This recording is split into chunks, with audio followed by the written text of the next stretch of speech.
So on Rotten Tomatoes, Dave Chappelle's new Sticks and Stones comedy special has a 0% on the tomato meter. Many of you may not know what's up with Rotten Tomatoes and why it's basically completely useless now, but I'm going to hook you up really fast. Though, before we go into anything else, Dave Chappelle takes on gun culture, opioids, and the tidal wave of celebrity scandals in a defiant stand-up filmed in Atlanta. Critical reviews. Nobody cares about the critical reviews on Rotten Tomatoes because I guess you could go there for, to get an idea of what the cited mainstream is saying. We typically go for the audience reviews. Hold on, though. Like dropping in on an occasionally rascally uncle who doesn't know or doesn't care how much he's disappointed you. Sticks and Stones is designed to generate inflammatory coverage. It's a symbiotic cycle with no end in sight. Sticks and Stones is terrible. It isn't necessarily a failure. It just feels like Chappelle presenting half-formed material. The set mostly misses the mark. If you've seen the special, you know that is absolutely ridiculous. It's so good. In fact, it's one of the only funny things from 2019. Other than my show, no. Yeah, no. Sorry. Really bad joke. Hey, it kind of makes the point. So I was like, what's up here? Because, can you not get audience reviews anywhere on the internet? Well, of course, we can go to IMDb and see the audience reviews. Now, 10 out of 10, Dave turns coal into diamonds. 10 out of 10, unapologetic, afraid, goddamn funny. 9 out of 10, uncomfortable truth of 19. 10 out of 10, thank God we'll have Dave Chappelle. 10 out of 10, 10 out of 10, 10 out of 10, 10 out of 10, 10 out of 10, 10, 10, 10, 10. All the way down. In fact, I don't think you can find a single bad score anywhere where you go other than Twitter to look at audience reviews. Everything's a 9 out of 10 or a 10 out of 10. So what's up with Rotten Tomatoes? They don't even have audience. Look at this. Coming soon, release date, audience score, nothing. Well, it just so happens I did a video about this when the Captain Marvel outrage happened. Do you remember that? Oh, wrong one. Wrong story. We got a lot of stories. Wrong story. Okay. Wrong story. I'm just kidding. This is it. With a steadily declining audience score for the upcoming Captain Marvel, Rotten Tomatoes, no doubt under pressure from Disney, deleted the rating. Well, we remember when that happened. You can go find the evidence if you don't. And do you remember this from Gizmodo? Rotten Tomatoes changes audience review to protect against whiny man babies. Well, we'll get to that in a second, because that comes from here on Reddit. Forcing people to buy tickets through Fandango in order to leave a review is clearly an attempt to control negative reviews in favor of Warner Brothers movies. This was all damage control to try to get people who may go to look at the audience reviews so they don't have to hear the cited, paid-off critics. They go to the audience to see, and then they don't go to a movie if there's negative stuff. Well, if you didn't know, Wonder Woman and Alita Battle Angel have audience scores of 88% and 94% respectively. Perhaps the issue isn't whiny man babies who hate strong female characters, as this article alluded. That's not all. So basically, the explanation, the issue actually has nothing to do with review bombing, social justice, etc. It's an obvious, clear attempt by Warner Brothers to censor negative reviews that could impact movie sales. Remember how a few weeks ago, maybe months, people were calling out Epic Games because of their partnership with Tencent. Then immediately, sites like Kotaku called this criticism racist. Yet each day, more and more stories hit the front page about the awful things China is doing. Once again, game journalists and the like somehow try to make a serious issue about them while ignoring actual facts. There's a lot of evidence to show the same companies, the same people own Rotten Tomatoes, that own Fandango, where you get your tickets, that own Warner Brothers. So what does this say? Rotten Tomatoes is adding a new feature to keep audience scores more authentic by verifying that users have seen the movie. Well, the thing about this, about the whiny man babies, and that's why they're doing it, why does Alien have a 94? Glaring, awesome audience score. And why do Aliens have that? And then the other two that were mentioned.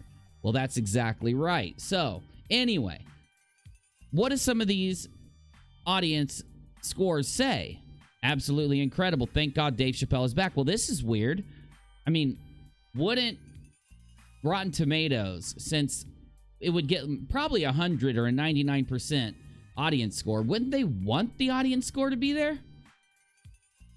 PC is suffocating us all. This is not PC. One of Dave's best works. Oh, wait a minute. Wait.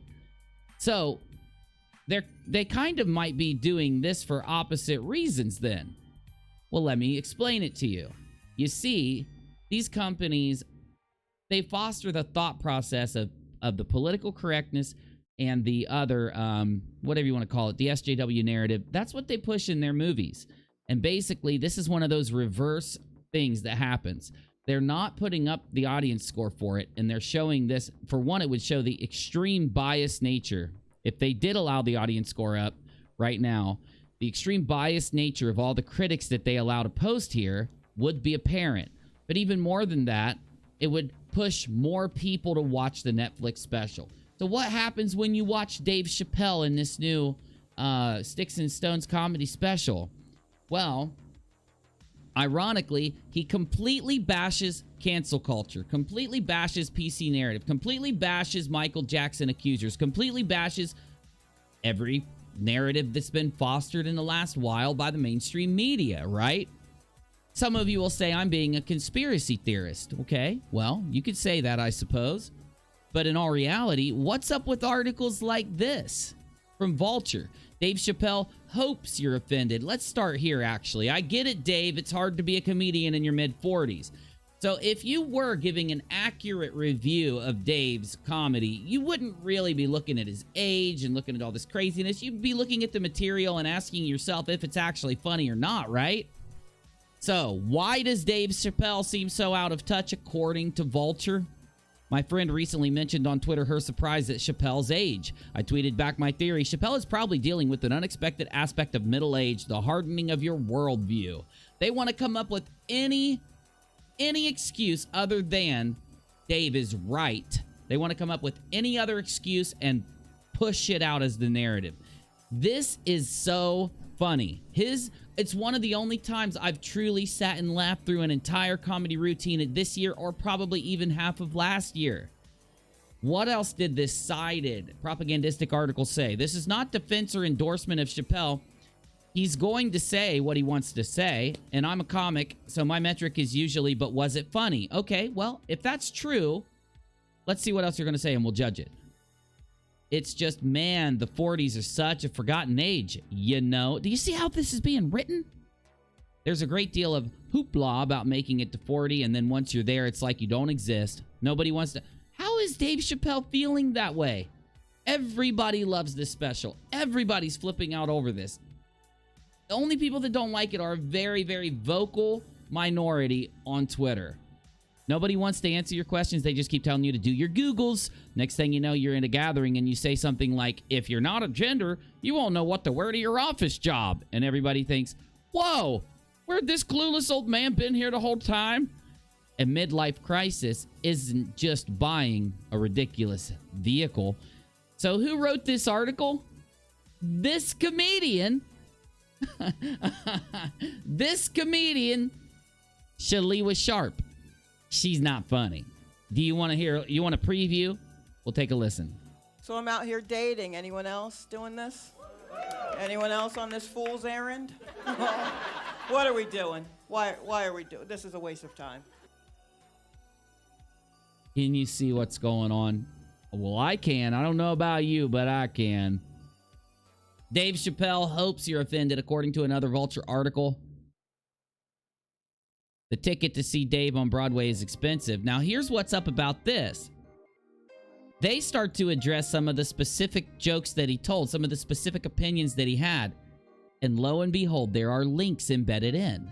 And if I click it... Wait a minute. Leaving Neverland has been completely debunked.